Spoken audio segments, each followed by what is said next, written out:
일반 국민들은 그렇게 개인적인 사건, 본인이 직접 관련된 사건에 대해서 그리고 그건 받아들이면 개인적인 안 되는 사건이요? 제가 저를 해달라 그런 건가요? 우린 27명이 기소되었습니다. 제가 말할 때 개인적 사건이라고 말씀드린 건요. 제가 바로 잡을게요. 사건의 당사자가 그렇게 비공식적으로 요청하는 것이 잘못된 것이다라는 취지는 공소 취소는 법무부 장관이 정할 수 있는 게 아닙니다.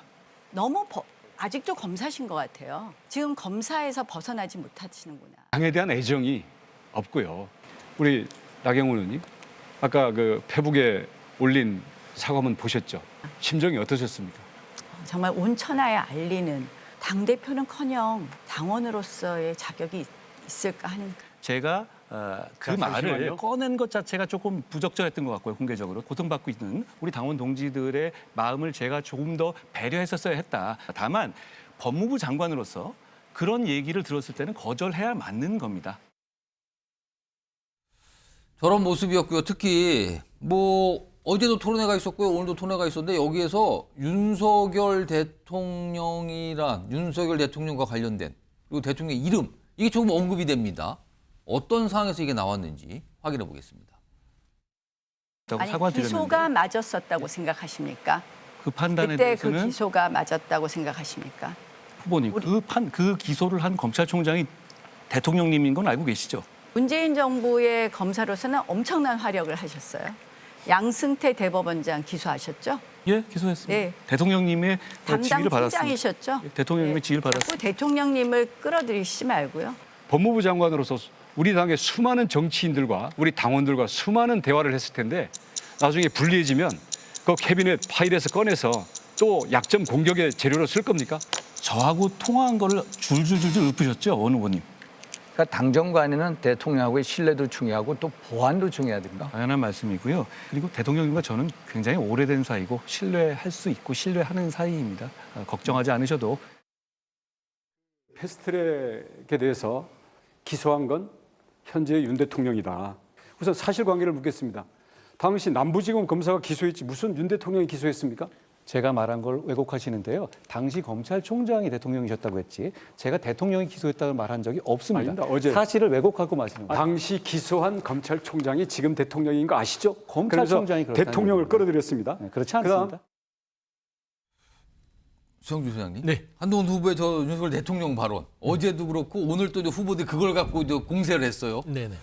한동훈 후보 뭔가 빌미를 또 제공한 셈인가요? 어떻게 판단하십니까? 저는 이제 그 나경원 후보의 공소 취소 이 발언은 굉장히 좀 나름대로 파급력이 있죠. 왜냐하면 이게 나경원 후보가 나중에 책임져야 될 부분도 있는 것이고 한동훈 후보에게도 득점 포인트는 아니었다고 봅니다. 예. 그리고 나서 쭉 이어지는 부분에서 대통령이 드러난 부분들은 근데 기소한 거는 누구냐 했더니 대통령 얘기를. 기소가 맞다고 생각하십니까예요. 그러니까 이 기소에 대해서는 그 중심에는 대통령이 있었다. 당시 대통령이 윤석열 대통령이 검찰총장이었으니까. 그렇기 때문에 이 기소는 검찰총장도 맞다고 생각했으니까 기소를 말하자면 결정했을 거 아니냐 얘기를 한 것 같아요. 그러니까 대통령한테 이 말하자면 책임을 회피시키는 게 아니라 쭉 보면은 그 기소에 대한 어떤 신빙성, 그다음에 두 번째 원희룡 후보가 그 얘기했잖아요. 나경원 후보가 당시 문재인 정권에서 양승태 대법관 했더니 그때 대통령이 지위를 받아서 했다. 이렇게 했던 것은 이게 한 몸입니다. 본인을 지금 욕하는 것들은 결국에는 부메랑이 대통령한테 가기 때문에 나한테 그만 뭐라고 멈춰라. 하는 건 대통령한테 가는 거다. 그렇죠. 알고 계십니까? 그렇죠. 그렇죠. 예를 들면 박근혜 전 대통령의 탄핵에 책임을 물으면 결국에는 그 책임은 그 위에 상사가 당시에는 윤석열 대통령 아니었어요. 수사팀장이. 그렇기 때문에 나를 책임을 묻는 거는 대통령의 책임을 묻는 거기 때문에 잘 생각해라. 근데 오늘은 약간 또 그걸 다 각도가 다르게 약간 부인하는 듯한 또 태도였는데 오늘은요? 그러니까 지금 이제 한동훈 후보가 정치에 들어온 지 얼마 되지 않기 때문에 좀 이번 이런 토론회에서 익숙치 않은 것이죠. 그러다 보니까 나경원 후보에 대한 공소 취소 발언도 퉁 튀어나와서 수습을 금방 했던 것 같고요. 그 빌미를 잡아서 이제 새 후보가 대통령과의 연결고리를 통해서 배신자론을 이제 확정 지으려고 지금 공격하는 건데 제가 봐서는 그렇게 큰 타격감은 없는데요. 대통령과 보시는 가깝다. 근데 그건 사실 아니겠습니까? 새 후보를 따졌을 때 새 후보가 윤석열 대통령 아는 기간보단 한동훈 후보가 대통령과 진행 기간 더 많지 않겠어요?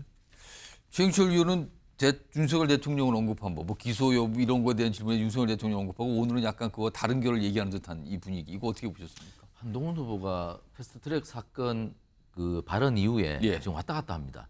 지금 크게 지금 미스가 났다고 스스로 본인이 느끼면서 그 발언에 대해서 이거 큰 실점이다라고 판단을 하는 상황에서 자꾸 저렇게 나온다고 그렇습니다. 보십니까? 어제는 또 대통령이 기소하는데 관여했다는 식으로 얘기했다가 오늘은 또 아니라고 얘기했다가 왔다 갔다 하는 모습이 아까 보이지 않습니까? 원희룡 후보도 반론을 했고 예. 어제 이 얘기해놓고 오늘 왜 이 얘기합니까? 그러니까 명확하게 답변을 못해요.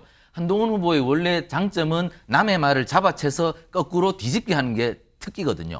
근데 뒤집기가 오늘은 안 돼요. 그만큼 지금 크게 당황한 것 같고. 그러니까 한동훈 후보의 가장 큰 단점은 패스트트랙 사건에 대한 역사적 의미를 몰랐던 거죠. 그러니까 갑자기 그걸 던져버린 거죠. 그러니까 뭔가를 얘기하는 그 사례로 그걸 탁 언급을 그렇습니다. 했는데. 그 얘기는 하면 안 되는 것인데 그 팩트의 의미를 모른다는 거죠. 그러니까 한동훈 후보는 보면 어제 면허 딴 사람이 내일 설악산에 아주 큰 버스를 몰고 가야 하는 그런 상황에 지금 온 거거든요. 근데 사실 어제 면허 딴 분이 버스 몰고 설악산까지 갈 수 있겠습니까? 그러다 보니까 이제 자꾸 버스를 몰고 가니까 자꾸 좌충우돌 부딪히는 겁니다. 그러니까 사실 당대표 정도가 되려면 예. 정치적 경륜이 있어야 되고 당의 역사 정도는 꿰뚫고 있어야 되거든요. 그런 공부가 굉장히 부족한 상황에서 나오다 보니까 결국 저런 것이 났는데 지금 이준석 대표가 2021년 6월 전당대회 때 화려하게 등장했으면서도 결국엔 오래 가지 못했던 이유는 예. 역시 정치는 경험이 부족하면 오래 갈 수 없고 힘이 많이 든다. 그러니까 당원들도 지금 굉장히 그 부분에 대해서 고민을 많이 하고 있을 겁니다. 지금 이제 토론회는 다 끝났어요. 근데 어제 토론회 오늘 토론회에서 또 약간 이런 이 어떤 공세 빌밀 준 거 아니냐 뭐 약간 이런 평가가 좀 나오더군요. 지금요. 이런 상황에서요. 홍준표 대구시장은 연일 한동훈 후보를 겨냥하고 있습니다. 그동안도 참 많이 그랬는데 요즘에 더 많이 글이 올라오는 것 같아요. 화면 좀 보시죠. 이런 내용입니다. 어제는요. 소시오 패스 하니까 이 정도면 이건 그냥 싸우자는 거죠. 이 정도 표현을 쓰게 되면 소시오 패스 아닌가? 그러니까 이 패스트트랙 관련해서 공소 취소 뭐 부탁했다 그걸 갑자기 툭 발언한 거 이걸 갖고 얘기하는 거잖아요. 그리고요. 제잘되는 입만 문제가 아니라 정신 상태도 문제. 정신 상태, 소시오패스, 자꾸 이런 얘기를 꺼내놓네요. 요거 최경철 편집위원께 짧게. 이렇게까지 맹비난하는 건 왜 그러는 겁니까? 홍준표 대구시장 2018년 지방선거 직전까지 당대표를 했었죠. 예. 그 당시에 문재인 정부가 들어오고 나서 엄청나게 많은 사람들이 붙들려 갔습니다. 그 자유한국당 사람들이. 그리고 뭐 심지어 뭐 몇 분은 스스로 목숨을 끊는 그런 비극적인 사건까지 있었고 홍준표 시장 그 당시에 역사를 굉장히 많이 알죠.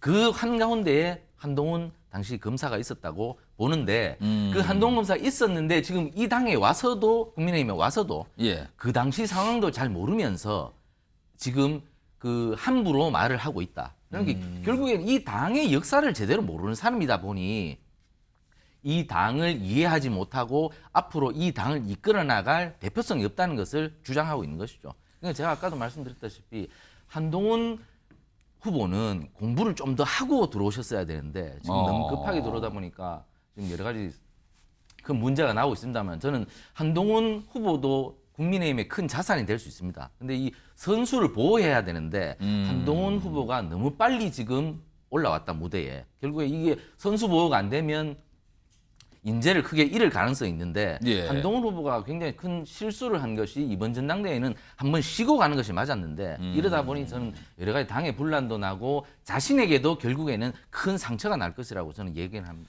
지금 이 상황에 대해서 좀 평가를 하시면서 23일인 전당대회가 열리잖아요.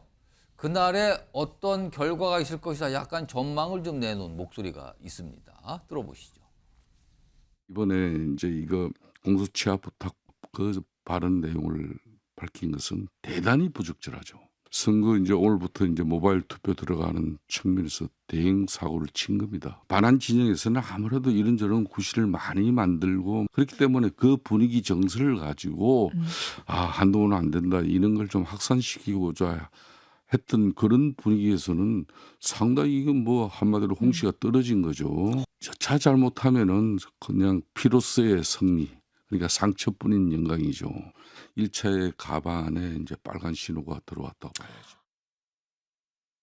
서영주 회장님, 네. 제3자 시각으로 국민의힘 전당대회 1차로 끝나겠습니까? 아까 과반이 나타나서 과반 후보가 나와서 1차로 끝나겠습니까? 아니면 결선까지 갈 걸로 보십니까? 그러니까 나경원 후보의 그 공소 취소의 발언 이전에는 예. 결선이 없는 추세를 보였다고 보이는데요. 예. 그 발언과 그 위에 어떤 공세 자체가 상당히 조금 이 한동훈 후보 자체가 실점이 좀 생겼어요. 생채기가 났죠. 물론 이제 막판에 들어갔기 때문에 그게 확산되기까지는 좀 시간이 짧아서 그나마 큰 타격은 안 받을 것 같은데 예. 제가 봐서는 결선으로 갈 공산이 커졌다. 그 전까지는 결선 없이 끝날 거라고 제가 예측을 했는데 예. 그 발언 이후로 결선으로 갈 공산이 커지지 않았냐. 뭐 투표율 자체도 낮게 나올 것 같고요. 예. 그래서 제가 봐서는 뭐 큰 어떤 승패에는 큰 영향이 없을 걸로 추측이 되나 결선까지 가는 그런 상황까지는 좀 문턱까지 갔다 그래 보입니다. 가능성이 높았다는 분석인데 이런 상황에서 오늘부터 당원들의 투표가 진행 중입니다. 오늘부터 해서 이 전당대 전날이 20일까지 뭐 진행되는데 이와 관련된 투표율 속보가 들어왔네요. 확인해 보겠습니다. 자, 전당대회 1일차 투표율입니다. 오늘입니다. 지금 보시면 29.98% 전년도 지난해도 초에도 있었잖아요. 전당대회 때 투표가 그때보다 한 5%포인트 가까이 낮네요. 지난해보다 못하다는 거죠. 일단 요 결과가 나왔습니다. 무슨 첫날이니까 아직 모르지만 일단 첫날 기준으로 보면 지난번 전당대회 당시보다 투표율이 낮다 이건데요. 최영철 편집위원. 지난해 초에 있었잖아요. 그때 김기현 대표가 이제 당선됐을 때 그 시절인데 그때는 55.1%니까 뭐 절반 이상 넘었는데 이번에는 어떻게 전망할까요? 너무 과열되고 당원들이 약간 실망하는 모습도 있어서 투표를 좀 덜하는 걸까요? 어떻게 좀 전망하십니까 투표율? 너무 과열이 돼서 실망하는 그 당원들이 퇴장 투표가 좀 있었는 것 같습니다. 결국에는 이 투표에 참여하지 않고 퇴장한다는 것은 예. 이 부분에 대해서 조금 실망감이 있었다. 그렇게 되니까 이게 열혈 당원들만 좀 참여하는 그런 당무 고관여층만 투표장에 들어와서 모바일 투표하고 ARS 투표를 하는 그러한 추세가 짚혀졌기 때문에 이번 투표율이 좀 낮을 것이고 결국에는 이렇게 되면 한동훈 후보가 굉장히 불리해진 것이 아닌가. 그리고 결선까지 가고 단일화가 이루어지고 그래서 그 단일 후보가 마지막에 뒷심을 발휘하는 그런 구도로 갈 것 같습니다. 막판에 생긴 어떤 발언에 대한 파장 이게 변수고요. 지금 투표율 역시 큰 변수죠 항상. 이건 기다려도 좀 봐야겠습니다.